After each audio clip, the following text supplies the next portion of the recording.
trabajamos lo que se llama la ley de Gauss. La ley de Gauss es una de las ecuaciones fundamentales, una de las leyes fundamentales del electromagnetismo, que relaciona el campo eléctrico con la carga que lo genera, y que nosotros particularmente nos va a servir para poder resolver y encontrar las expresiones, las ecuaciones de campos eléctricos de objetos que ya no son puntuales. Hasta ahora lo que habíamos trabajado, las ecuaciones de los dos primeros prácticos se referían a fuerzas y campos eléctricos de cargas puntuales. Ya habíamos dicho que esa era una simplificación que se hacía para trabajar. Y ahora, con esta ley de Gauss, vamos a poder también encontrar las expresiones de los campos eléctricos, cómo calcularlos para los cuerpos cuyas dimensiones ya no son despreciables frente a las distancias consideradas. Entonces ya no se puede considerar puntual, a tal punto que inclusive podemos ver y estudiar el campo eléctrico dentro de los mismos objetos. Por supuesto, los objetos pueden tener cualquier forma, cualquier tamaño. Nosotros vamos a reducirlo a algunas formas conocidas, algunas distribuciones de cargas conocidas, que por suerte sirven para estudiar varios fenómenos de la naturaleza que se presentan de esa forma. Entonces, si bien el objeto cargado puede tener cualquier forma, como estaba diciendo,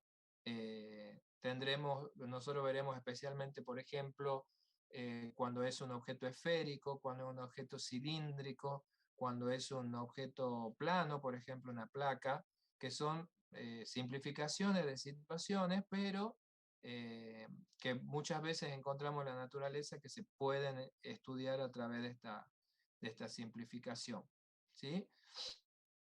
Así que bueno, eso vamos a ver ahora. Vamos a empezar primero viendo lo que es el flujo eléctrico. Entonces, para ver eso, vamos con el práctico. Y el práctico, ¿dónde está el 3? Lo perdí. Esperen, que no sé dónde lo puse. 3,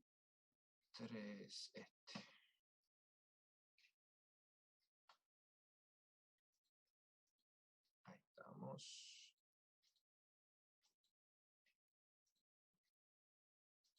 Ahí está. Sacamos el video que no hace falta ahora. Ahí estamos. Entonces, lo primero, ¿qué vamos a definir nosotros como flujo eléctrico? El flujo eléctrico es ni más ni menos una cantidad de campo eléctrico que atraviesa una cierta área, como similar a lo que era el flujo de un líquido, por ejemplo, a través de una manguera, a través de una canilla, de una tubería, que era la cantidad de líquido que pasaba por la sección de de una determinada cañería en general, digamos cañería en general. Eso era para nosotros el flujo cuando veíamos fluidos. Bueno, ahora también cuando vamos a ver la parte eléctrica, aparece el concepto de flujo, y es ni más ni menos que la cantidad de campo que pasa a través de una determinada superficie o área. Particularmente, para nosotros la letra para flujo es esta, y eléctricamente vamos a definirlo como el producto escalar de dos vectores. Por un lado, el vector campo eléctrico, y por otro lado, un nuevo vector que es el vector área. El vector área es algo que hasta el momento las áreas para nosotros no eran vectores. El vector área, ¿qué va a ser? Va a ser un vector que vale la superficie, el área de lo que yo estoy considerando, y va a tener una dirección y sentido ahora nuevo, que es la dirección y sentido perpendicular al plano del área que estamos trabajando. Entonces, por ejemplo, en este problema número 1 que habla de un círculo, este círculo tiene un área, y el vector área de ese círculo va a ser un vector que es totalmente perpendicular al plano del círculo. A ver, ahí. Vamos a ponerle el rojito ahí. Esto es nuevo, y esto se define ahora este vector área de esta forma para poder entender la relación entre la dirección, acá tenemos un ángulo de 90, entre la dirección del campo que atraviesa esa superficie, cómo es la dirección de ese campo respecto del área. Entonces teníamos que tener una referencia respecto de cómo medir, cómo pasa a través del área el campo. Entonces por eso ahora se convierte en en vector al área, para poder referenciar la dirección entre el campo y el área, entonces saber cómo es que ese campo atraviesa el área. Miren, por ejemplo, en este problema hay un campo, hay un círculo, y nos piden el flujo a través de la cara del círculo, y nos da distintas opciones. En la primera dice que la cara del círculo está perpendicular a las líneas del campo. Quiere decir que en mi ejemplo, en esta parte, si yo dibujara el campo estaría atravesando ese, eh, el área de ese círculo de esta forma, ¿sí? La estaría pasando a través, bueno, y acá esto continuaría acá abajo, por supuesto. Esperen que lo dibujemos al campo que viene de acá abajo.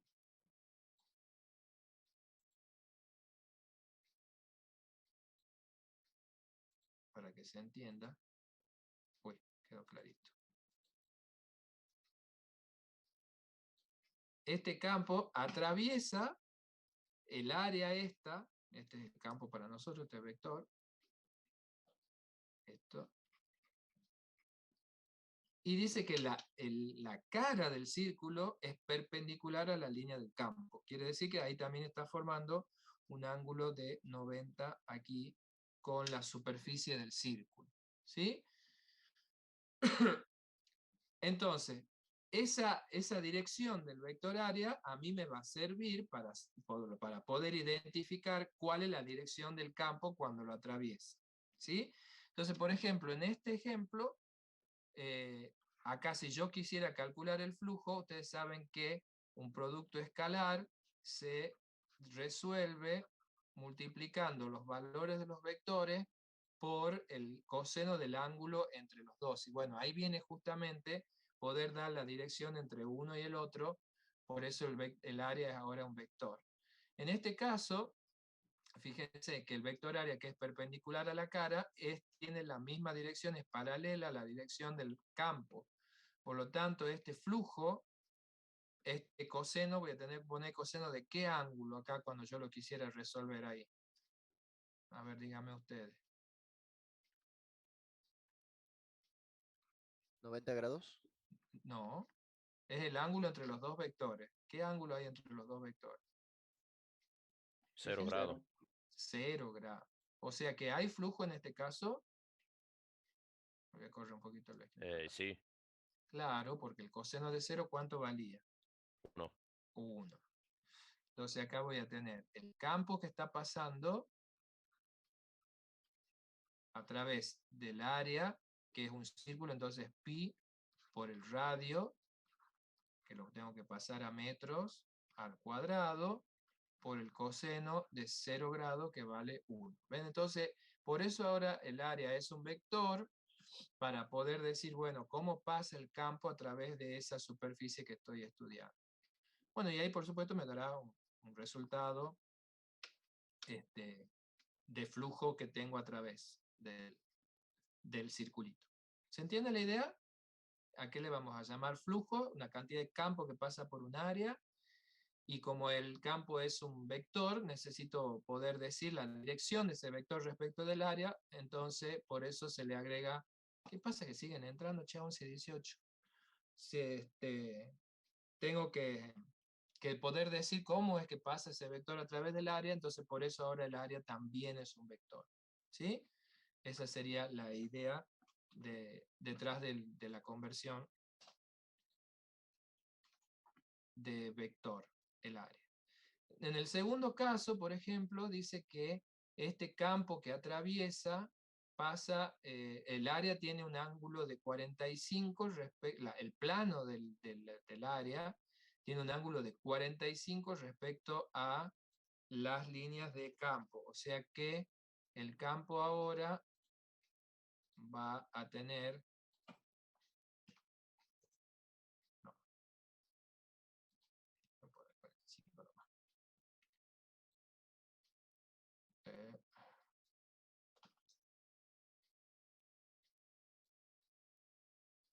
Ahí está.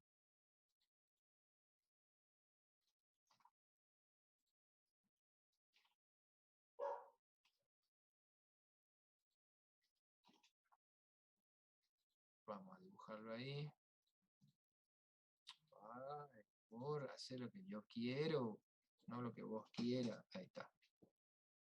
Tiki. El campo estaría pasando así. Dice que el plano del círculo este forma un ángulo de 45. O sea que acá tengo un ángulo de 45. O sea, ¿qué ángulo hay entre el campo y el área? Es fácil acá. Que es este otro ángulo. ¿Cuánto vale? Y 45 también. ¿Sí? ¿Se entiende, verdad? Sí, profe. O sea que el flujo va a ser lo mismo, pero voy a tener que poner el coseno de 45 ahí. Cuando quiera calcular este flujo, será todo esto otro igual por el coseno de 45 grados. ¿Sí? ¿Se entiende la idea entonces de poder conocer cómo pasa uno respecto del otro? Sí, profe. Bien.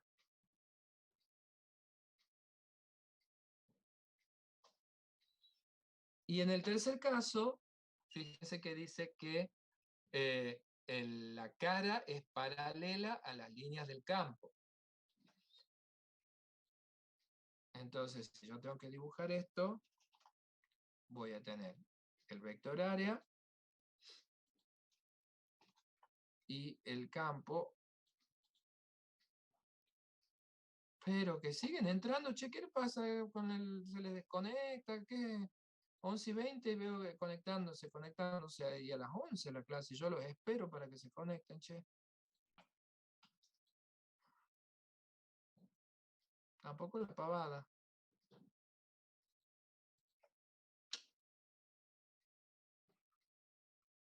Entonces voy a tener así ahora. ¿Qué ángulo voy a tener entre los dos entonces? Voy a tener que poner el coseno de ¿cuánto? 90 grados. 90 grados. Y entonces, ¿tenemos flujo acá? No. No, porque el coseno de 90 es 0. Y eso se ve fácil del dibujito que le he puesto. El campo no pasa a través del área del círculo, sino que lo pasa rasando. Entonces, en ese caso no tengo flujo. Para que haya flujo, tiene que pasar algo del campo a través del área.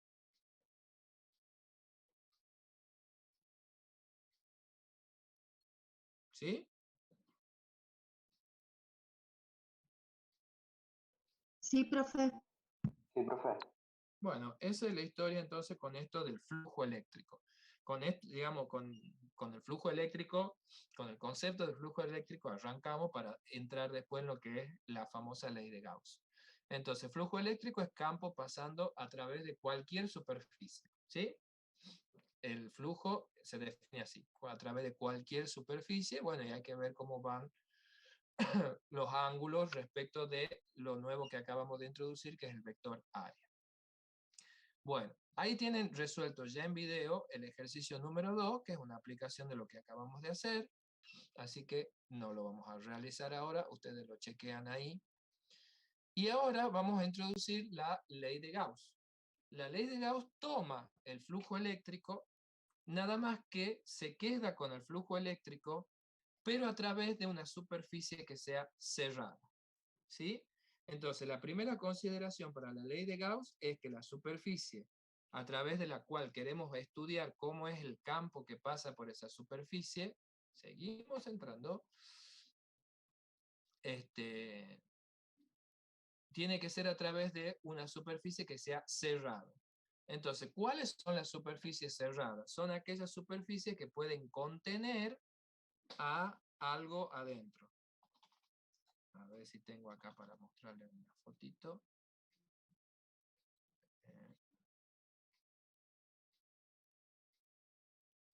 Eh,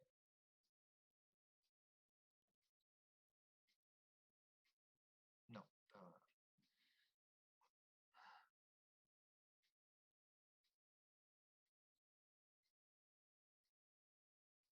Bueno, sí, por ejemplo. A ver.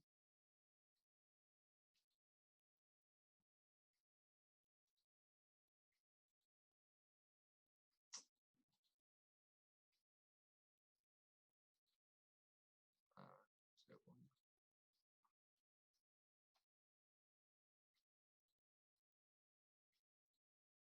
Son aquellas superficies entonces que pueden guardar algo adentro. Por ejemplo, ahí tengo una esfera, una cuña, una rosca, una dona. ¿Sí? Esas son superficies cerradas, porque yo adentro puedo dejar guardado algo. ¿Sí? Eh, puede ser un cubo, un prisma también, una pirámide, un cono, un cilindro. Todas esas son ejemplos de superficies cerradas.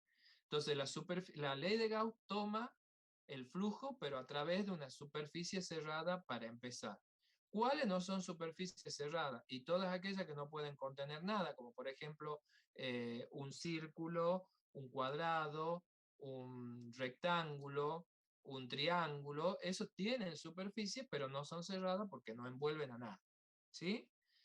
Entonces, lo que plantea la ley de Gauss es lo siguiente, que cuando yo tengo una superficie cerrada, el flujo eléctrico, ay, pero otra vez, ¿qué pasa que siguen conectándose? Don Cristian García, recién lo veo, ¿qué se le ha desconectado? ¿Qué pasó? Don Cristian, ¿qué le pasó? Que recién se conecta o se le desconectó. Quiero saber porque estoy dando una clase y me sale tal para entrar, tal para entrar, tal para entrar. Son las 11:25 y siguen entrando. Ya dejen de macanear, chicos. La clase a las 11 no es a las 11:25. Yo estoy sentado acá desde las 11 admitiendo a todos, esperándolos y todo, y son 11:25 y siguen apareciendo. Si estuvieran en la clase presencial, no entran. Así que vayan entrando en el horario que corresponde. Bueno, ya me hacen perder el hilo de lo que estaba diciendo. Eh, la ley de Gauss toma la superficie cerrada, entonces como la superficie puede tener cualquier forma, pues es cerrada, pero de cualquier forma, se define de forma integral, entonces dice que el flujo, horrible me salió eso, esa letra digo, dibujito, el flujo a través de una superficie cerrada definido este flujo en forma diferencial, porque no necesariamente puede ser una superficie con una forma conocida. Lo que dice la ley de Gauss es que si la superficie es cerrada, este flujo se puede calcular como la carga neta dentro de la superficie dividido en epsilon 0. Muy sencillo. Miren, todo ese flujo a través de algo, basta con que algo sea cerrado y tenga una carga dentro, entonces el flujo más allá de la forma va a ser la carga neta sobre epsilon 0. Ah, pero me están macaneando. Otra vez, otro conectado más.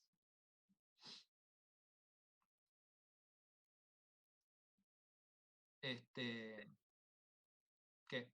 ¿Alguien iba a decir algo? Doña Ileana, ¿qué le ha pasado que recién se conecta? Que me acaba Estaba en de... otra clase, profe. Bueno, Disculpe. sí, pero 11:30 ya es tarde para entrar a la clase que a las 11. ¿Por qué tenía otra clase a la misma hora? No, es que estoy haciendo otra materia de cero en inglés, la Ah, 3K3. ah. O sea, me dejan a mí de segundo.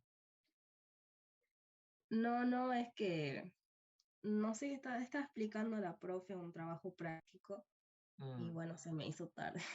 Está bien. Bueno, trate que no se le haga tarde. Sí, profe. Entonces, el flujo eléctrico a través de la superficie cerrada, de acuerdo a la ley de Gauss, es la carga neta sobre epsilon 0. Entonces, por ejemplo, acá tenemos en el problema 3, 5 superficies distintas, cada una son todas cerradas, lo que estamos viendo acá es la sección, digamos, no la vemos a la superficie, vemos como una línea, pero en realidad es algo cerrado. Y dentro de eso hay distintas combinaciones de las cargas que me dan. Entonces, por ejemplo, si yo quisiera saber el flujo, pongámosle a través de la superficie S3, en el flujo de la superficie S3 dice que las cargas encerradas es Q1 y Q2. Entonces, en vez de poderme hacer esta integral, yo sé por la ley de Gauss que este flujo va a ser la carga Q1, o sea, la carga neta. Sería la Q1 y la Q2 sumada. La Q1 vale 4 nanocoulomb y la Q2 es negativa, vale menos 780 nanocoulomb. Y eso dice que esa carga neta dividida en epsilon 0 va a ser el flujo. Y el epsilon 0 era 885 por 10 a la menos 12 coulomb cuadrado sobre newton metro cuadrado. Y esto nos dará un flujo que no sé cuánto saldrá. A ver si me quieren hacer el cálculo ahí. Profe, disculpe. Sí. ¿La carga neta es la suma o la multiplicación de las dos cargas? No. ¿Neta qué es? Siempre neto es lo total que hay. No es multiplicación, es suma. Perfecto. Siempre. ¿Sí? Bien, bien, bien. Es que había visto un punto y pensaba que era multiplicación. No, no es un menos acá. Esto es un menos acá. Ah, bien, bien. Gracias, gracias.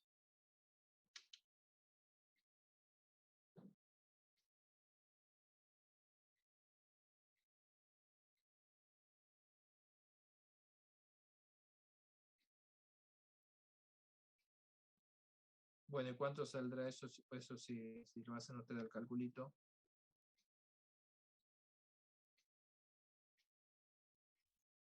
Me da, profe, de menos 429,37.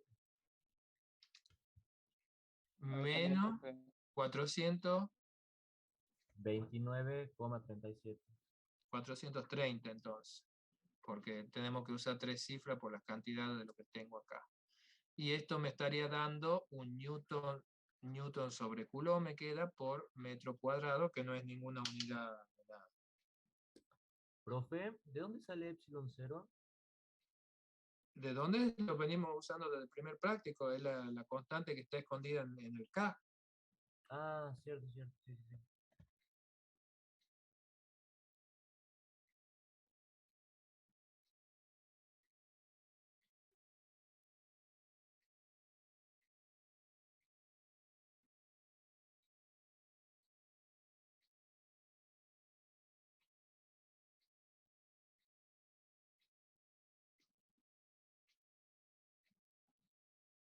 Bueno, acá vemos que este flujo me está dando con un signo negativo. Entonces, ¿qué querrá decir un flujo con signo negativo?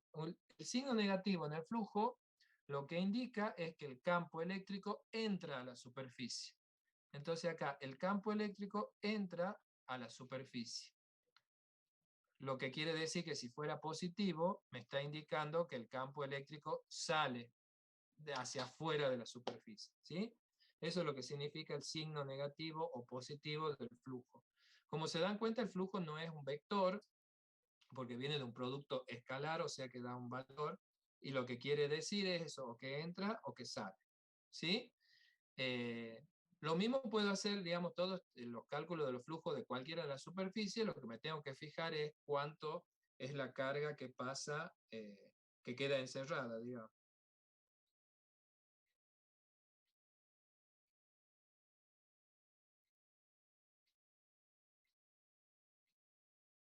¿Sí? Sí, profe, Sí, se entiende. profe.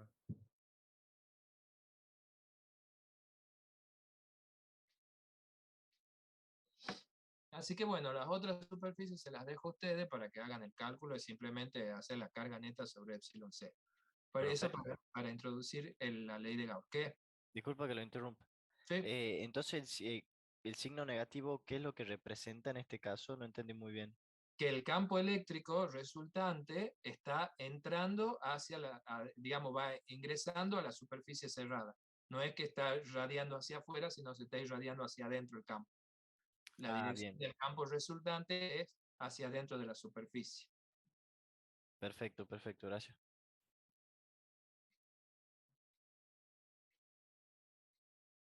¿Sí?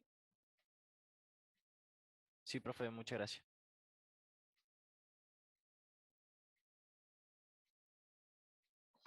Bien. Bueno, entonces ya he entendido a qué es igual la ley de Gauss, para qué se usa, vamos a ver qué pasa cuando la superficie va cambiando o no, y después vamos a ver cómo eso se aplica en la resolución de distintas formas, de cuerpos de distintas formas. Entonces, acá el problema 4 nos hace una serie de preguntas para que contestemos nosotros a ver qué es lo que sucede. Entonces dice, por ejemplo, una carga puntual se coloca en el centro de una superficie gaussiana esférica, en principio esférica. Indicar si el flujo eléctrico cambia en los siguientes casos. Dice si la superficie se reemplaza por un cubo. Entonces yo les digo que no. ¿Por qué no cambia el flujo eléctrico si en vez de ser una superficie esférica es un cubo? Porque en ningún lado me dice a mí que el flujo eléctrico depende de la forma de la superficie gaussiana. La superficie gaussiana es la superficie que yo uso en la integral esta que acabamos de definir. Y es una superficie que es imaginaria, que lo que me sirve a mí eso es imaginarme una forma de cualquier superficie cerrada y usar eso para obtener la expresión del campo eléctrico de la distribución de carga que yo tengo. Pero como es una superficie que uso como una herramienta para hacer la integral, el resultado no depende de esa herramienta, porque si no sería inservible, porque si no tendría que ver en cada caso cuál superficie tendría que imaginarme, y si va cambiando con la superficie, cada vez me va a dar una fórmula distinta del campo, entonces no sirve. Es una herramienta. La superficie gaussiana esta cerrada que yo me imagino para resolver la integral es imaginaria, entonces puede ser cualquiera. Por lo tanto, el flujo no va a depender de la forma de esa superficie. ¿Sí? Entonces, si es un cubo, da lo mismo.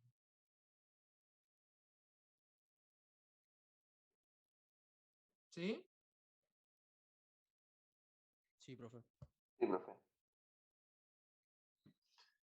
Si la carga está en el centro de la superficie o no, tampoco me cambia el flujo, porque tampoco en ninguna parte de la ley de Gauss establece dónde tiene que estar la carga. Basta con que la carga esté dentro de la superficie y suficiente.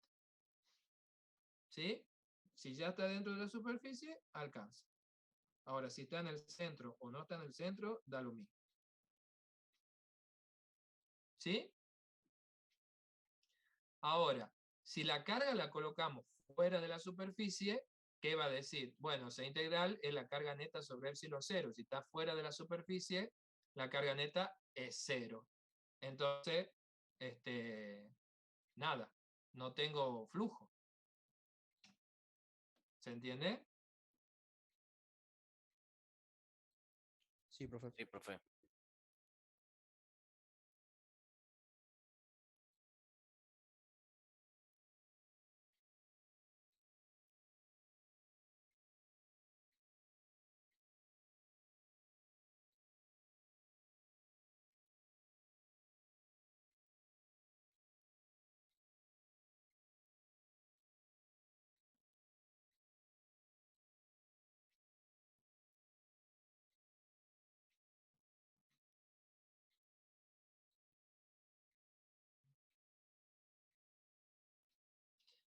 Ahora, si colocamos una segunda carga, bueno, entonces ya cambió la carga neta, entonces obviamente va a cambiar el flujo.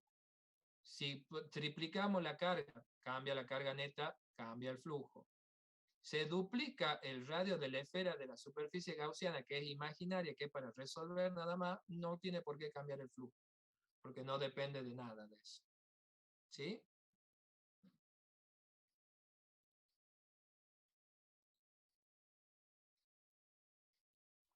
Sí, profe, sí se entiende.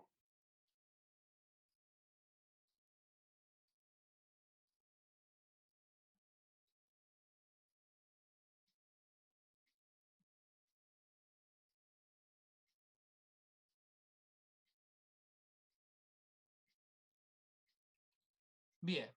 Entonces, ahora teniendo en cuenta eso, que no depende de la superficie, sino de lo que queda adentro, no, por supuesto, acá no nos vamos a poner a resolver todas las opciones, sino que vamos a ir directamente a los resultados de aplicar la ley de Gauss a distintas configuraciones. ¿En qué consiste aplicar la ley de Gauss a distintas configuraciones? Básicamente, bueno, eso está en todos los libros desarrollados y el profesor seguramente lo habrá hecho, lo hará, no sé. ¿Han tenido clases de la ley de Gauss? Para todo esto no lo he preguntado.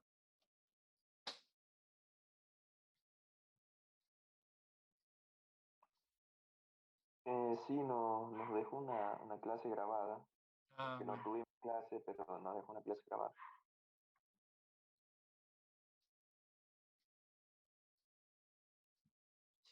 Bueno, entonces, si la han visto la clase o la he explicado, ¿en qué consiste en aplicar, ¿cómo se llama? La ley de Gauss acá. En elegir superficies gaussianas en las cuales el producto escalar se simplifique a la hora de resolver la integral. ¿Sí?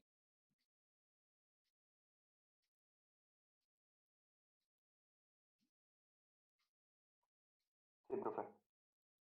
2 segunditos.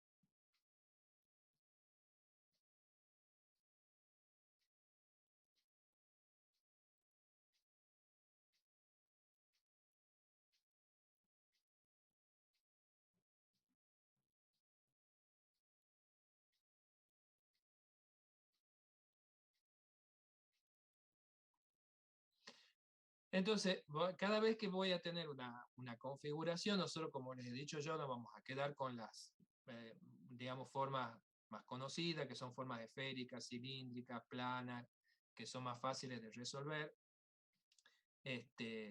Yo lo que tengo que hacer es avivarme, digamos, la trampa de esto es imaginarme una superficie gaussiana en la cual la dirección del campo y de este diferencial de la superficie, este pedacito de superficie, se me simplifique el coseno, digamos, entre los dos ángulos, no sea una cosa complicada, cuestión que lo pueda resolver fácilmente. Entonces, si ustedes, si lo han visto en la clase, o lo han visto en los libros o en los apuntes, van a ver que siempre cuando la simetría es esférica, del cuerpo, digamos, tiene una simetría esférica, el cuerpo cargado tiene una simetría esférica, se elige superficie gaussiana esférica.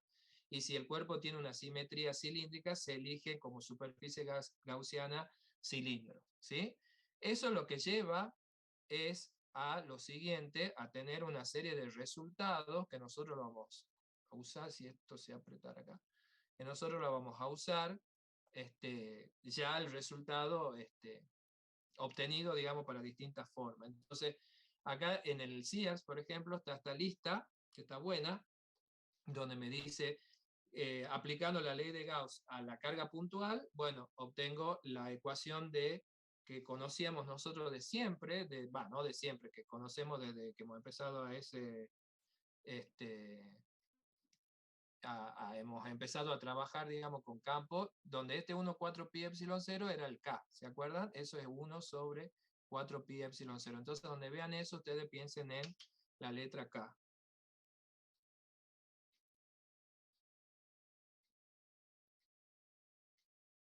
¿Sí? Sí, Sí, profe. profe. Y ese, bueno, es el que nosotros ya conocíamos, que ya lo veníamos usando.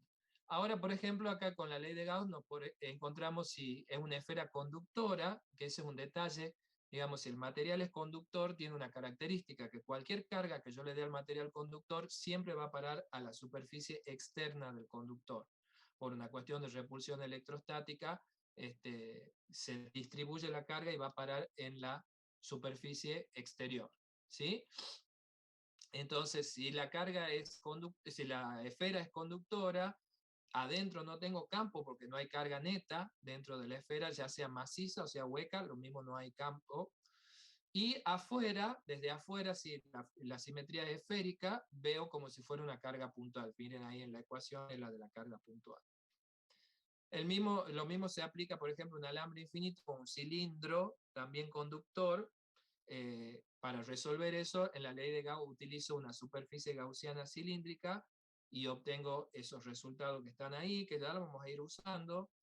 Si fuera una esfera aislante es aquella que puede ser sólida, en este caso es sólida el ejemplo que está acá, y al ser aislante la carga sí queda dentro de la esfera.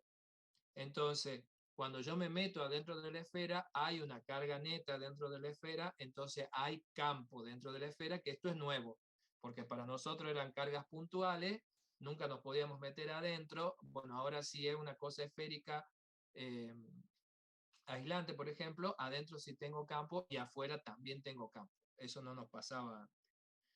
Y otro resultado interesante, por ejemplo, es si es una placa infinita cargada, que se llama placa infinita del hecho de que su tamaño, los bordes, digamos, de la placa están muy lejos respecto de la distancia a la que yo quiero calcularle de esa placa infinita. Y queda una cosa interesante, si lo ven ahí, el campo eléctrico de una placa infinita no depende de la distancia a la placa. Es justamente por eso, porque la placa tiene un tamaño muy grande. ¿Sí? Y me queda eso que es sigma sobre 2 epsilon 0, donde sigma es simplemente el cociente entre la carga y la superficie. Cuando vean ustedes el sigma se refiere al cociente entre la carga total de la placa y la superficie de la placa. Igual que el lambda que aparece en estas ecuaciones es la carga total dividido en el largo. ¿Sí? Son densidad lineal de carga se llama lambda, densidad superficial de carga se llama sigma. ¿Sí? Entonces, dijo carga total sobre... depende si es la superficie, si es la longitud. Ah, bien. Depende de cuál es el que estamos haciendo. La longitud. Carga sobre longitud es el lambda. Bien. Bueno, eso lo vamos a aplicar entonces ahora en ¿cómo se llama? Era la palabra. En los ejemplos que están.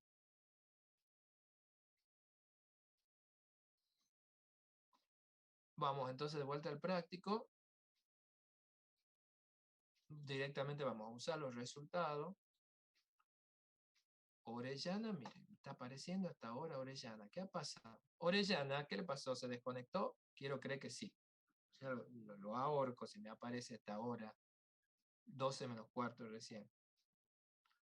Bueno, el 5, que es un cascarón cilíndrico, está hecho en video, paso por paso. Además tiene 2 partes el video para que lo vean.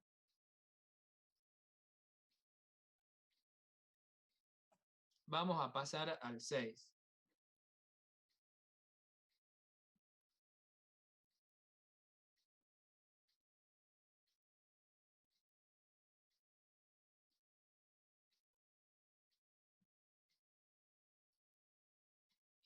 En el 6, uy, Cristian Busto, otro que me está apareciendo ahora. ¿Qué está pasando acá? En el problema 6, lo que tenemos para aplicar es el concepto de cuál es el campo eléctrico que se genera en una placa cargada infinita. Entonces, vamos a usar el resultado, que ya lo tenemos, y les anticipo por si no lo han visto, que las placas cargadas se resuelven. La ley de Gauss se resuelve usando un cilindro como superficie gaussiana. Después lo chusmean ahí si quieren, y se llega al resultado que acabamos de decir. Entonces acá en este problema dice que hay 2 placas, 2 largas placas planas de metal separadas a una distancia que es muy pequeña comparada con su largo y su ancho. Bueno, acá está exagerado el dibujito, pero para que se entienda. Y dice que a cada uno de estos se le da densidades de carga uniforme, a uno positivo y a otro negativo. Quiere decir que a una plaquita queda cargada positiva, por ejemplo esta, sigma, y esta queda con sigma negativo. ¿Sí? Y dice que ignorando los efectos de borde, que ya vamos a ver qué quiere decir eso, primero vamos a resolver y usando la ley de Gauss, digamos, ¿qué pasa con el campo entre las placas? Digamos, ¿qué pasa con el campo que se genera entre las placas? Siempre pensando lejos del borde. Y después, ¿qué pasa afuera de las placas?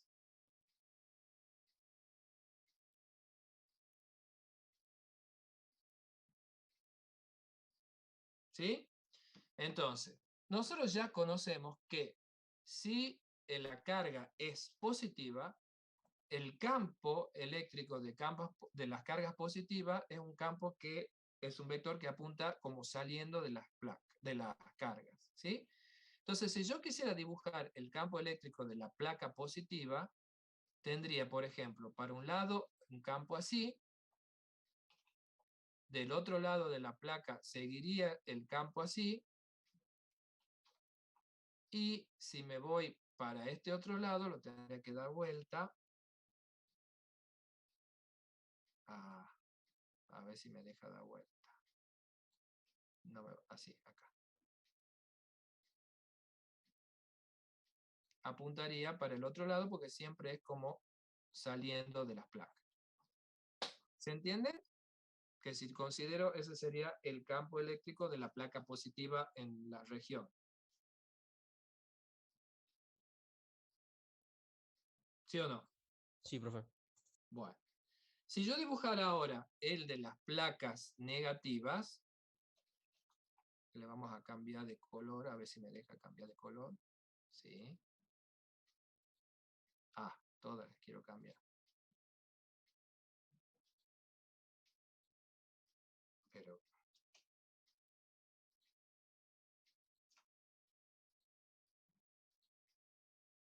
¿cómo tendría que dibujar? Al ser negativo, el campo de las placas negativas, de las cargas negativas, siempre apuntan hacia donde están las cargas negativas.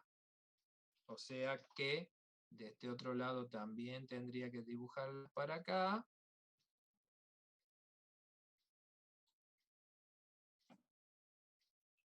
Y del otro lado también deberían estar, pero las tengo que dar vuelta porque va hacia las placas negativas. O sea que ahí irían así. ¿Está bien? Bueno, y recordando que la ley de Gauss me dice que el campo de las placas es igual a sigma sobre 2 epsilon 0 independientemente de la distancia, si las placas son muy grandes, ¿qué me va a estar pasando afuera de las dos plaquitas con los campos eléctricos? ¿Qué va a pasar entre sí? ¿Qué opinan ustedes?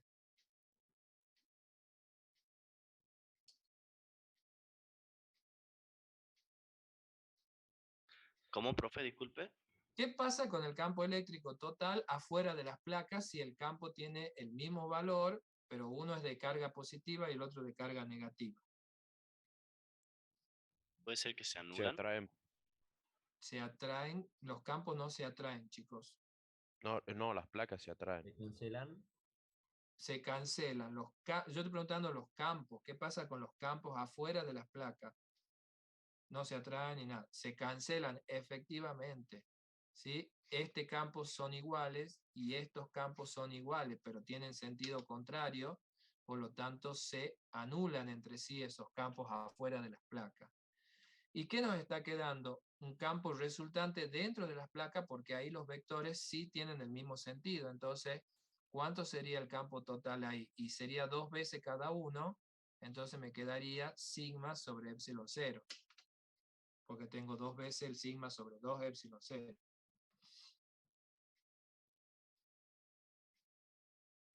¿Sí?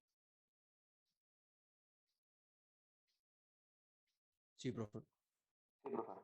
Entonces, lo que estaría pasando acá es que en el caso de que las cargas sean de distintos signos, los campos fuera de las placas se anulan y dentro de las placas se potencian y bueno, quedan el doble. ¿Sí? Y hemos encontrado cuál sería el campo entre dos placas conductoras. Y si las placas fueran no conductoras, ¿ustedes piensan que habría alguna diferencia de lo que pasa?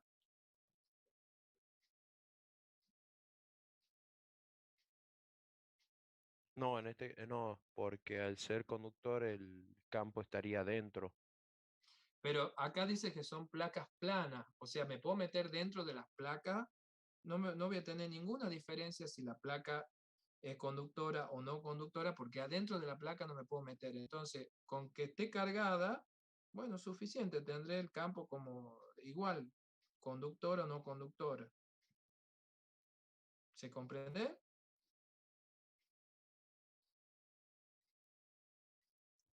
Sí, profe.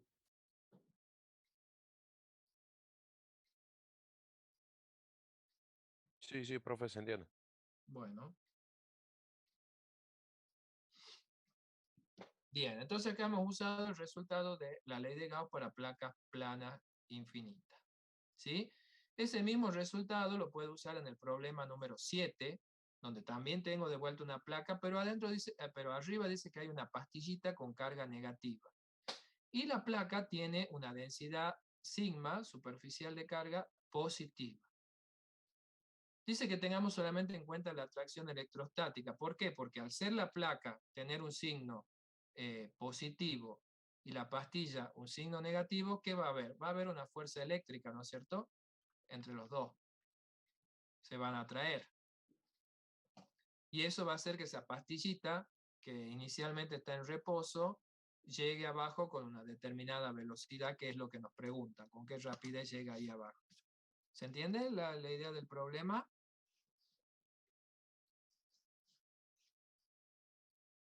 ¿Sí? Sí, profe. Entonces tenemos una pastilla cargada con carga negativa, arriba de una placa con carga positiva, obviamente se van a atraer. Entonces lo que pide el problema que averigüemos con qué velocidad llega a la placa la pastillita cuando cae. ¿Sí? Entonces, nos recordemos de movimiento. Esto es un, ¿cómo se llama? Esta placa es una placa muy grande, por lo tanto, su campo se puede calcular como sigma sobre 2 epsilon 0. Si lo vemos así, este valor del campo es constante. Por lo tanto, si nos recordamos la definición de campo, que decía que era igual a fuerza sobre la carga que sentía la fuerza, ¿qué va a pasar acá? Si el campo es constante, la fuerza también es constante. ¿Se ve eso? O sea, la fuerza que le hace la placa a la pastilla es constante, porque está metida dentro de un campo que tiene un valor constante.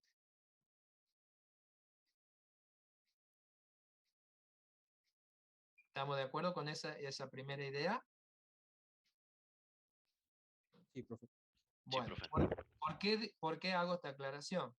Porque sabiendo que la fuerza que siente la pastilla, que ejerce sobre la pastilla, es constante, puedo usar para obtener la velocidad ecuaciones de MRV. Si no, no puedo, porque el MRV implica que la aceleración sea constante. Y la aceleración es constante si la fuerza es constante. ¿Está bien? Pensemos lo siguiente.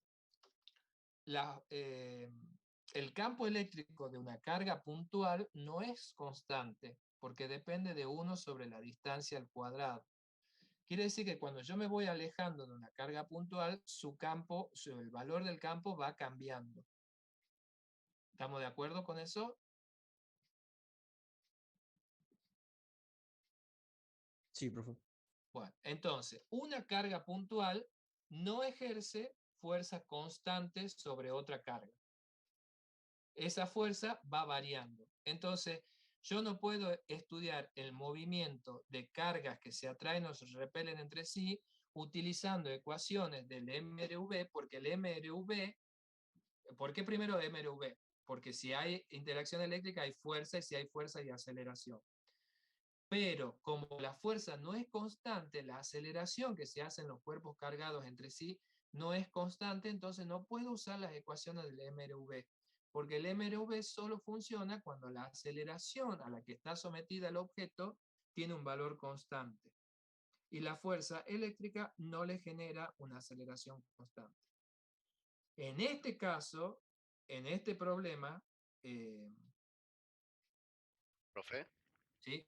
disculpe, no entendí bien la parte de por qué no genera una fuerza constante.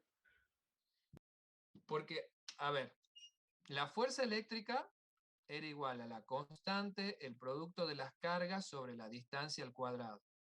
Quiere decir que cuando usted cambia la distancia, cambia la fuerza. ¿Sí? Sí. Entonces, dos objetos que se atraen se van acercando, o sea que va cambiando la distancia, o sea que va cambiando la fuerza que se hace. Ah, bien, o sea, cuando es entre dos cargas, no es constante. Cuando tengo cargas puntuales, la fuerza no es constante, por lo tanto, no se provocan entre sí aceleraciones constantes. Sí se aceleran, porque o los repele o los junto, pero la aceleración no es constante.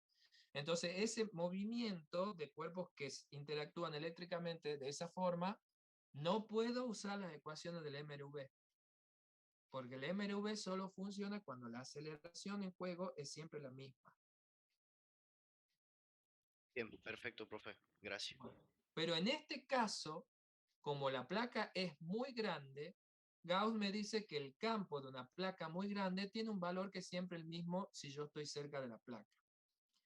Entonces, eso me permite deducir que la fuerza eléctrica que le va a hacer la placa a la pastilla sí va a tener siempre un mismo valor. Entonces sí voy a poder usar ecuaciones de MRV.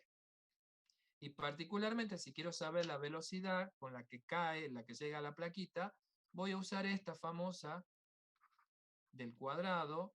¿Por qué? Porque aparece la aceleración y aparece el desplazamiento vertical, en este caso que va a tener, y no aparece el tiempo, que era en estas ecuaciones cuando no tenía el tiempo se me complicaban las cosas.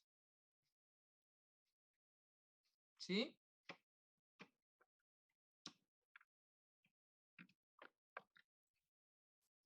Sí, profe. Bueno. Entonces, ¿qué me estaría faltando para poder usar esta ecuación? Bueno, primero sé que parte del reposo, entonces la pastilla tiene velocidad inicial 0, se me está simplificando la vida acá, la velocidad final va a ser 2 veces la aceleración por el desplazamiento hacia abajo, la raíz, y particularmente como la pastillita va a caer hacia abajo, cuando despejo el cuadrado me quedo con la velocidad negativa porque eso indica que va hacia abajo. ¿Se acuerdan eso? Se tendrían que acordar algo de eso de movimiento. ¿Sí? Bueno, ¿y la aceleración de dónde va a salir? Y bueno, si nosotros nos recordamos que la sumatoria de la fuerza era igual a masa por aceleración, que la fuerza que está ejerciendo es fuerza eléctrica, la aceleración va a ser nada más y nada menos que la fuerza eléctrica sobre la masa, y la fuerza eléctrica va a ser acá el campo por la carga dividido en la masa. Eso sale de esta que acabamos de escribir ahí. Si no se acuerdan de dónde sale que la fuerza es campo por carga. Entonces, todo eso ya lo podemos juntar y me va a quedar menos 2 veces la aceleración, que es campo por carga sobre masa, por el desplazamiento, la raíz de esto. ¿Sí? Y ahora pongamos nuestros valores. Veamos, menos 2 veces el campo es el campo este sigma sobre 2 epsilon 0. Entonces acá voy a tener que poner sigma sobre 2 epsilon 0. Sigamos reemplazando antes de poner los valores. Ahí. Y ahora sí vamos a poner nuestros valores. El 2 se va a simplificar. Queda menos. Bueno, sigma era, a ver, 6,42 por 10 a la menos 7. 6,42 por 10 a la menos 7 coulomb por cada metro cuadrado. La carga de la pastillita es menos 369 por 10 a la menos 6 coulomb. Esto lo tengo que dividir en el epsilon 0.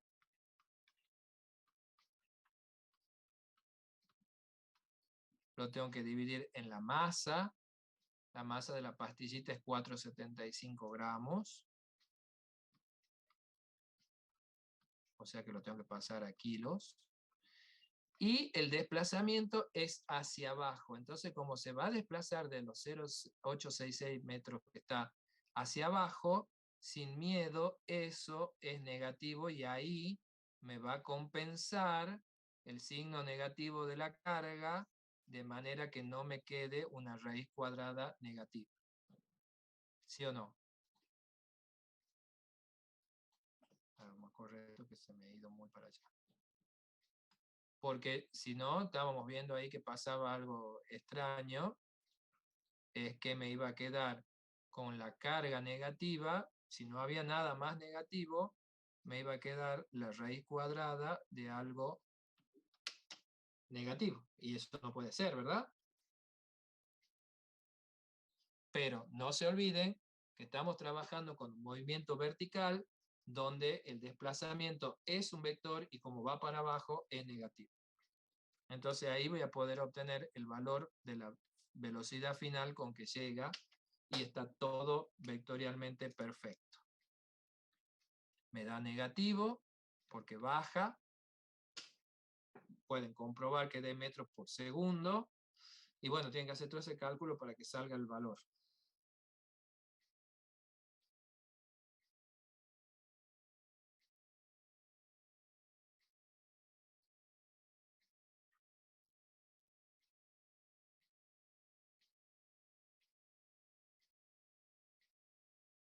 ¿Sí?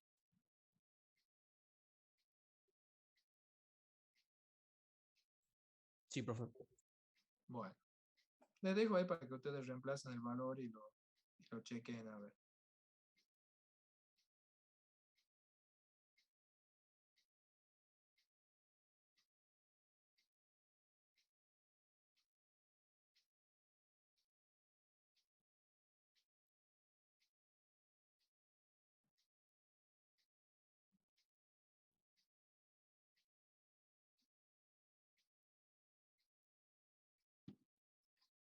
Bueno, ahí les queda entonces para que terminen ahí y lo resuelvan ahí, pues pongan el valor.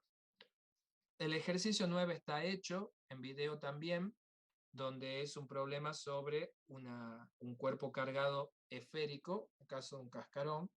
Bueno, ahí les dejo para que lo vean. Está subido en el aula virtual y está subido en el Classroom, el 9, así que nada, eso lo pueden hacer. Lo que quiero es que hagamos el 10, para que vean un poquito qué es lo que pasa acá en este problema 10. También tiene una simetría esférica, entonces buenísimo para ¿cómo se llama? Para ver los resultados de la ley de Gauss aplicado a simetrías esféricas. ¿Sí? ¿Vamos bien hasta ahí, chicos? Bueno, para que se despejen un poquito, voy a tomar la asistencia mientras tanto. Así que prepárense para contestar. Así se le despeja un poco la cabeza. Alarcón. Almirón. A ver que tengo un chat acá. Profe, Almirón. Almirón. ¿Qué me pone Quintero presente? Estoy tomando asistencia, todavía falta hasta la Q. No, perdón, profe, pensé que era en el chat. Está pura. Alonso Liev Sebastián. Presente, profe. Alonso Liev Edgardo. Presente, profe. Aylam. Bossi. Bustos. Carlino. Presente, Carlín. Carlino. Casanueva. Presente, Casanueva. Castro. Presente, Bustos. Sí, ya está, Bustos, ya le leí. Castro, no, parece que no. Cazorla. Chacón. Cristo Ochi. Décima. Presente, décimo. Escobedo. Fagioli. Frías. Presente, Frías, profe. Bien. Gallardo. Presente, profe. García Cristian. Presente, profe. García Piovesam. Presente, profe. Gómez Omil. Gramajo. Presente. Holgado. Presente. Humaram. Presente, profe, dice que no le anda el teclado. Ah, presente, no era el teclado. Dice. Juárez. Couri. Presente, Couri, profe. Lavalle. Presente, Lavalle, profe. Lloveta. Presente, profe. López Asís. Presente. López Barros. Morales. Presente, profe. Morgil. Presente, Moril. Nanterme Bach. Orellana. Presente, Páez. Orellana. Orellana, bien. Páez. Palacios. Palacios Ilianes. Presente, profe. Pérez Ale. Pulido. Presente. Ahora sí, Quinteros. Presente. Rocabado. Presente. Rodríguez. Lucas. Presente. Rodríguez Micael. Presente, Rodríguez Miquel. Bien. Zarco. Presente, profe. Scacchi. Vega. Vendrell. Presente, profe. Bien. Villagra. Presente, profe. Villarreal. Presente, profe. Wagnerman. Presente, profe. Bien. Y no tengo nadie más. ¿Hay alguien que no haya nombrado? Profe, mí, tiene más profe. de un Morales. A ver, vamos Tiene de más de poco. un Morales en el listado, profe. ¿Más de un Morales? Sí. Morales Soria. Ah, porque uno habló por mí. No sé quién habrá sido. Ah, no sé. ¿Y a quién más no nombré? A mí no me nombró Rivero Suárez. Rivero Suárez, no la tengo. Primera vez que viene a clase. A esta clase sí, pasa que no podía entrar antes. Ah, entonces. A ver. Mitis.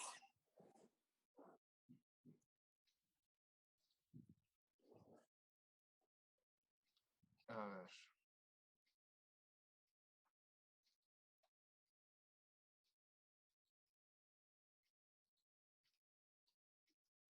Ahí en el chat le dejo el link donde tiene que entrar y dejar los datos. Ahí para que esté en la lista. Para el que no estaba. Bueno, profe, ahora lo hago, gracias. Entre ahí así ya le sale la asistencia hoy. Bien. ¿Nadie más? ¿Una sola compañera entonces? Y Morales alguien le hizo el favor. No sé qué le dijeron.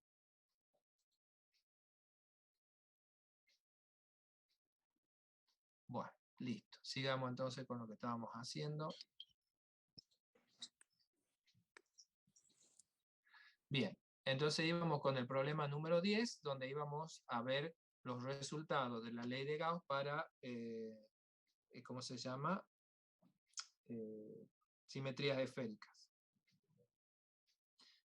Entonces, acá hay una esfera aislante sólida de radio A con densidad uniforme de carga ρ. Ese ρ quiere decir que es la carga sobre el volumen. Me está diciendo el problema que toda la carga del aislante está distribuida en todo su volumen. Y una carga total Q, o sea, esa es la carga Q dividida en el volumen de la cuestión. Está colocada en forma concéntrica otra esfera hueca que es conductora y está descargada de radio interno B y radio externo C, y nos piden los campos en todas las opciones posibles. Entonces, tenemos la esfera conductora acá. Entonces, si esta, perdón, no es conductora, es aislante. Entonces, al ser aislante y tener carga en todo su volumen, Gauss me dice que si yo me paro adentro o me paro afuera, voy a tener campo en ambos casos. Entonces, en el caso de estar parado en una posición que sea más chica que el radio de la esfera interna, el campo, cuando tengo distribuido en toda una esfera la carga, es igual. Gauss, en esa lista que yo les he mostrado, nos decía que el resultado era la constante K, yo me estoy olvidando también, era la constante K, ¿dónde está el práctico? Por la carga total que tiene la esfera de adentro, dividido en el radio al cubo de esa esfera, por la posición R, que es una posición que va desde el centro hasta algún punto, ¿sí?, ahí adentro de la esferita. Eso es el R que estoy escribiendo en forma genérica. ¿Se entiende? El R es algún lugar desde el centro hasta antes de llegar al borde, porque estoy en la zona adentro de la esfera aislante. Ese es el resultado que me dice la ley de Gauss cuando tengo una esfera con carga en todo su volumen. ¿Estamos de acuerdo, chicos?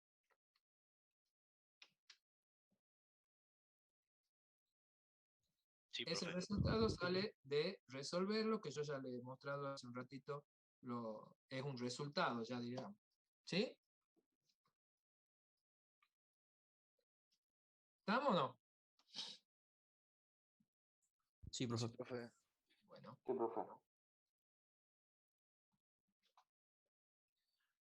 Ahora vamos a la otra zona donde pregunta qué campo hay, es cuando estoy en una posición que es afuera de la aislante, pero llega hasta el borde de la conductora. Eso se pone así. El R es más grande que A, pero es más chico que B. O sea, estoy en el hueco. Estoy acá en el hueco. Ahí adentro me estoy imaginando una esfera gaussiana, y fíjense que esa esfera gaussiana, ¿qué hace? Contiene a toda la esfera aislante completa, o sea, contiene a toda la carga de la esfera aislante.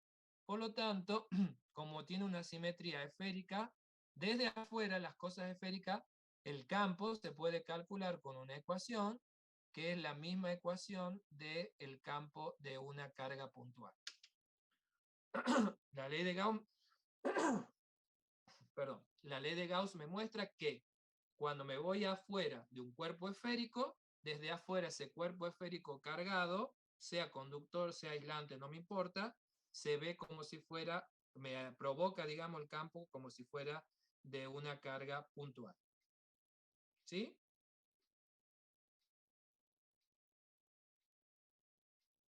Sí, profe. Buenísimo. Ahora nos pide el problema que nos vayamos a una zona que esté adentro de la cascarita. Entonces, ahora nos tenemos que imaginar la esfera gaussiana que llega a una posición ahí adentro.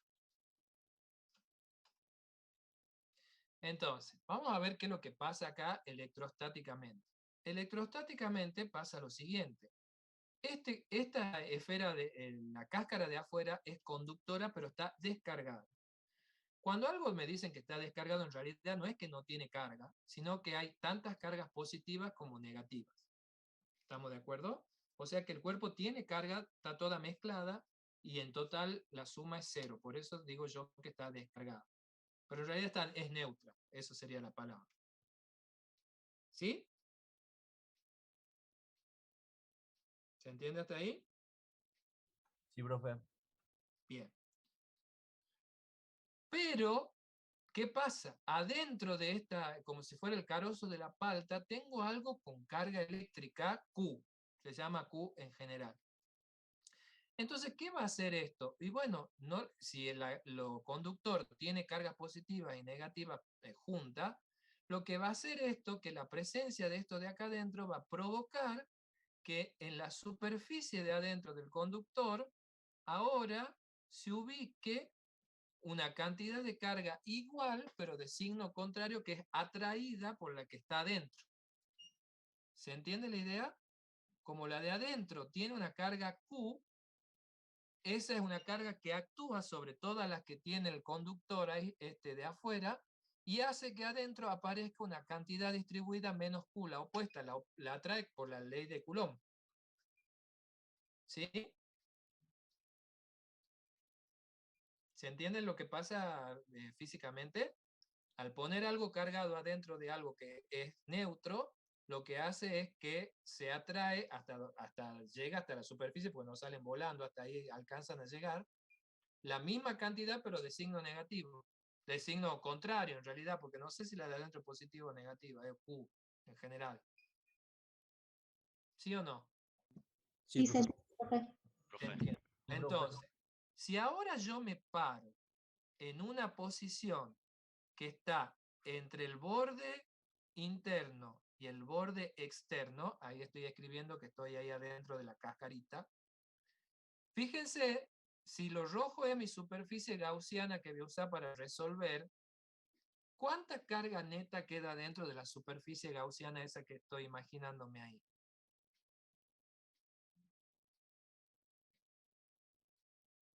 ¿Podría repetir la pregunta, profesor? Miren ahí, yo tengo dibujada con rojo la superficie gaussiana que me estoy imaginando para resolver la ley de Gauss. ¿Sí? ¿Cuánta carga neta hay adentro de esa superficie cerrada? Puede ser que es nula, profe. Exactamente, porque tengo la Q del aislante, que me hizo aparecer también la menos Q en la pared de adentro, entonces la carga neta es 0 dentro de esa superficie gaussiana ubicada dentro de la cáscara. ¿Lo ven? Ahí del dibujito. Tengo Q y menos Q, en total eso me da 0. 0. Entonces, si el flujo es 0, porque la ley de Gauss me decía que el flujo era la carga neta sobre epsilon 0, si la carga neta es 0, el flujo es 0, ¿verdad? Sí. Y si el flujo es 0, ¿quién es 0? La fuerza eléctrica. No, no es la fuerza, no El estamos campo estudiando eléctrico. el campo, estamos estudiando acá. Entonces ahí adentro de la cascarita conductora, por la distribución de carga, el campo es 0. ¿Por qué? Porque tengo carga neta 0, que implica un flujo 0, y cuando el responsable del flujo es el campo, si el flujo es 0, porque el campo es 0. ¿Sí?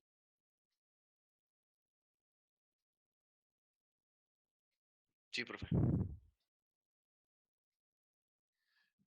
Y eso es coherente con lo que pasa y que ya no, ahora nos queda la información, es que cuando yo tengo un material conductor, siempre dentro del material conductor el campo es 0, porque dentro del material conductor no puede haber carga suelta. Y acá acuérdense que la cascarita es conductora, entonces me tenía que salir eso, que el campo adentro sea 0, a pesar de que adentro tengo otra carga. Que esta no es, esta es el aislante esa que hemos puesto adentro como carozo. ¿Estamos de acuerdo? Bueno, y lo que nos falta ahora es pararnos afuera, en una posición medida desde el centro, que sea más grande que el radio de la de afuera. Entonces, ¿qué ha pasado acá eléctricamente? La aislante, que tenía una carga Q, hizo que se juntara en la pared de adentro una menos Q porque la atrajo eléctricamente. Y solo es menos Q porque no le da el cuero para atraer a nadie más, porque si tiene una cantidad Q de carga, atraerá a menos Q y nada más. Pero la cáscara esta conductora de afuera era neutra. Entonces, ¿qué pasó?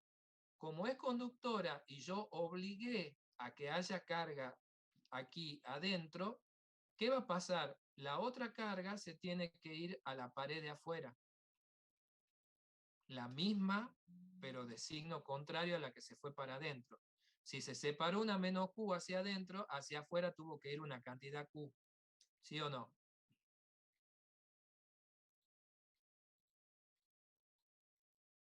¿Me entienden? Sí, profe. ¿Por qué?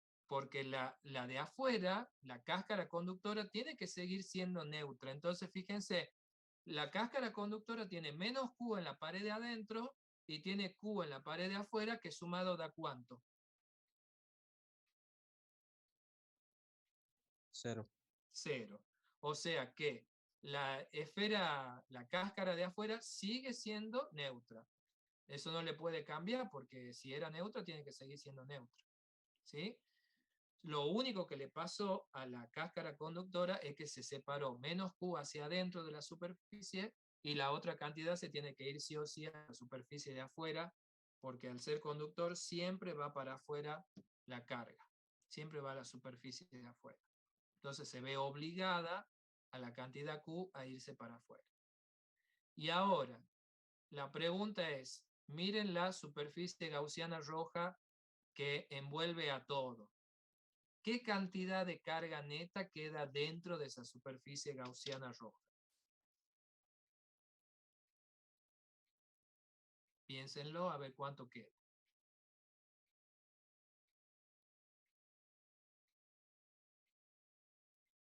¿Puede ser que sería Q, profe? Claro, solo queda envolviendo, solo queda encerrada la Q que tenía la pelota maciza de adentro, porque la otra sigue siendo neutra, que es una distribución nada más. ¿Y qué forma tiene todo? Esférico. Entonces Gauss me dice, lo esférico, desde afuera se ve y se puede calcular el campo como si fuera el campo de una carga puntual. Y que aquí la carga que queda dentro de la superficie gaussiana es la Q que tenía la aislante de adentro. Entonces desde afuera se ve el campo, la ecuación del campo es la ecuación de como si fuera lineal.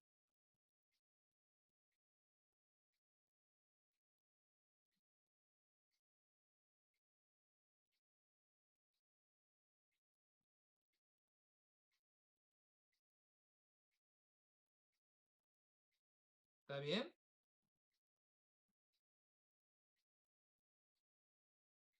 Sí, profe. Sí, profe.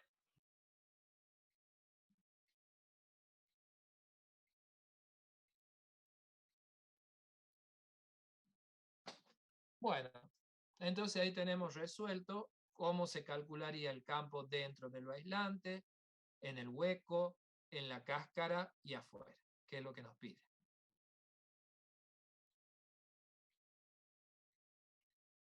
Y ahí también nos dice, bueno, que dibujemos a ver cómo sería ese campo. Entonces, a medida que va cambiando la distancia, lo que tengo que hacer es tomar los valores, las ecuaciones y ver de qué depende.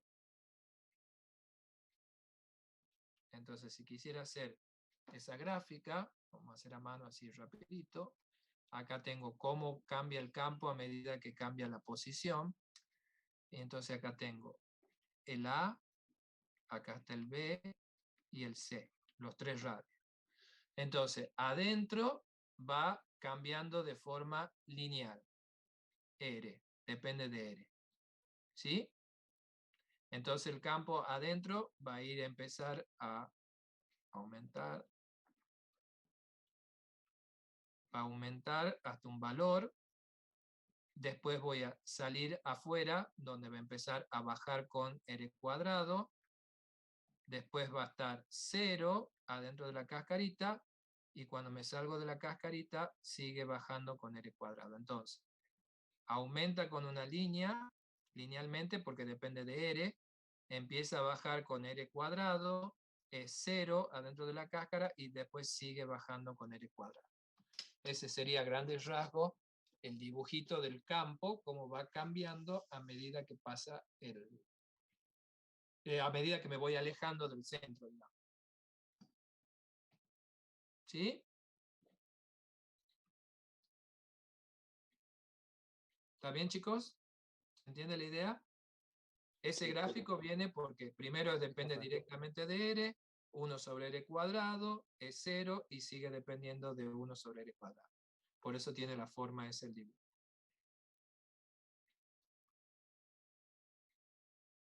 ¿Sí?